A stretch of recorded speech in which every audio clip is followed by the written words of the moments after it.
Assalamualaikum warahmatullahi wabarakatuh. Halo teman-teman, bertemu lagi dengan saya Aci Fitriana. Nah, pada video kali ini kita akan baca bersama tentang Wali Songo.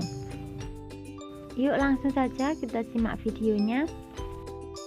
Sebelumnya, apa sih Wali Songo itu? Wali Songo atau Wali Sembilan adalah tokoh Islam yang dihormati di Indonesia, khususnya di Pulau Jawa, karena peran mereka dalam penyebaran agama Islam di Indonesia. Nah, tokoh-tokoh Wali Songo tersebut adalah sebagai berikut. Yang pertama, Sunan Gresik. Sunan Gresik memiliki nama asli Maulana Malik Ibrahim. Ia diperkirakan lahir di Samarkand, Asia Tengah pada paruh awal abad ke-14. Beliau adalah wali pertama yang berdakwah di Jawa.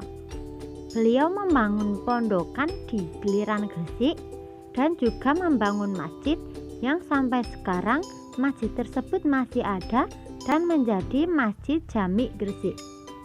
Ia wafat pada tahun 1419 dan dimakamkan di Desa Gapurawitan, Gresik, Jawa Timur. Yang kedua, Sunan Ampel. Beliau memiliki nama asli Raden Rahmat. Beliau memulai aktivitasnya dengan mendirikan pondok pesantren di Ampel Dinta dekat dengan Surabaya. Maka dari itu, beliau disebut dengan Sunan Ampel. Yang ketiga, Sunan Bonang. Sunan Bonang adalah putra Sunan Ampel, bernama asli Raden Magdum Ibrahim. Sunan Bonang banyak berdakwah melalui kesenian, yaitu dengan gamelan bonang untuk menarik penduduk Jawa agar memeluk agama Islam. Ia dikatakan sebagai pengubah suluk wijil dan tembang tombo ati yang masih sering dinyanyikan orang. Sunan Bonang diperkirakan wafat pada tahun 1525. Ia dimakamkan di daerah Tuban, Jawa Timur. Yang keempat, Sunan Derajat. Sunan Derajat adalah putra Sunan Ampel. Nama sewaktu beliau masih kecil adalah Raden Qasim. Beliau adalah orang yang menciptakan lagu tembang Macopat Pangkur. Sunan Derajat sendiri diperkirakan wafat pada tahun 1522. Yang kelima, Sunan Kudus. Sunan Kudus bernama asli Ja'far Shodiq. Sunan Kudus memiliki peran yang besar dalam pemerintahan Kesultanan Demak, yaitu sebagai panglima perang, penasihat Sultan Demak, mursyid tariqoh, dan hakim peradilan negara.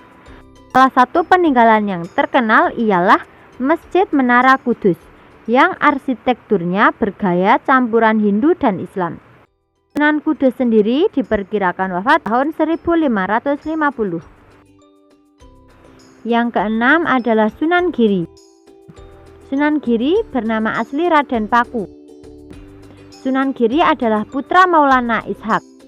Beliau mendirikan pemerintahan mandiri di Giri Kedaton, Gresik, yang selanjutnya berperan sebagai pusat dakwah Islam di wilayah Jawa dan Indonesia Timur, bahkan sampai ke Kepulauan Maluku.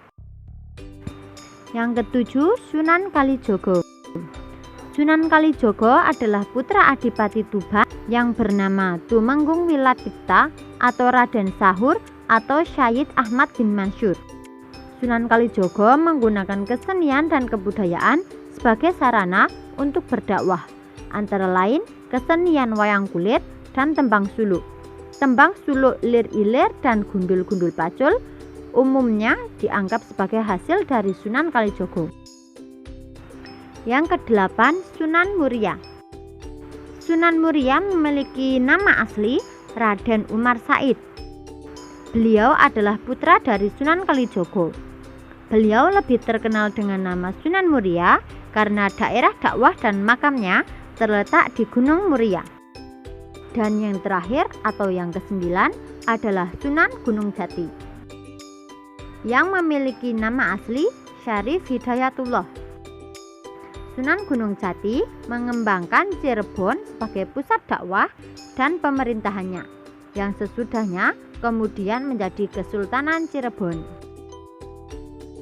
Oke, sekian video pembelajaran kali ini. Sampai jumpa di video yang lainnya ya. Wassalamualaikum warahmatullahi wabarakatuh.